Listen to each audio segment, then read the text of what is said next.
નવસારીમાં વધતી જતી ટ્રાફિક સમસ્યા પર લગામ કસવા માટે મહાનગરપાલિકા દ્વારા દિલ્હીની માફક ઓડ અને ઇવન પદ્ધતિ અમલમાં મૂકી છે। ફરક એટલો કે નવસારીમાં ઓડ અને ઇવન પદ્ધતિ પાર્કિંગ માટે અમલી કરાઈ છે, જેના અંતર્ગત એકી તારીખે જમણી તરફ તો બેકી તારીખે ડાબી તરફ વાહનો પાર્ક કરવાને મંજૂરી મળે છે। મહાનગરપાલિકાના આ નવતર પ્રયોગ બાદ પણ શહેરમાં ટ્રાફિક સમસ્યામાં ખાસ કોઈ અસરકારક રાહત જોવા મળી નથી। હજુ પણ લોકો શહેરના મુખ્ય રસ્તાઓ પર આડેધડ વાહનો પાર્ક કરી રહ્યા છે।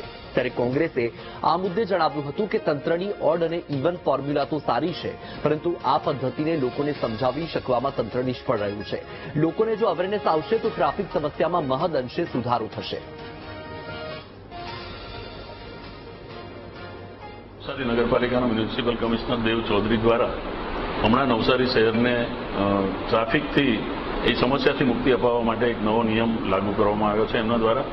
એમાં એકી સંખ્યા અને બેકી સંખ્યા, એકી તારીખ અને બેકી તારીખમાં વાહનો પાર્કિંગ કરવા માટેની સિસ્ટમ ઊભી કરાઈ છે કે આ એકી સંખ્યામાં આ સાઈડ કરવા અને બેકી સંખ્યાઓ તો આ સાઈડ કરવા। આ નિયમ હજુ લોકોને ખબર જ નથી કે આ પ્રકારનો નિયમ લાગુ કરાયો છે। મહાનગરપાલિકા દ્વારા શહેરમાં વધતી જતી ટ્રાફિકની સમસ્યાના સમાધાન માટે અત્યારે હાલ 5 રસ્તાઓ, શહેરના મુખ્ય રસ્તાઓ છે, તેના પર એકી બેકી ના પદ્ધતિ મુજબ ટ્રાફિક નિયમન થાય એ મુજબ પાર્કિંગ કરવા માટેની સૂચના નવસારી મહાનગરપાલિકા તરફથી આપવામાં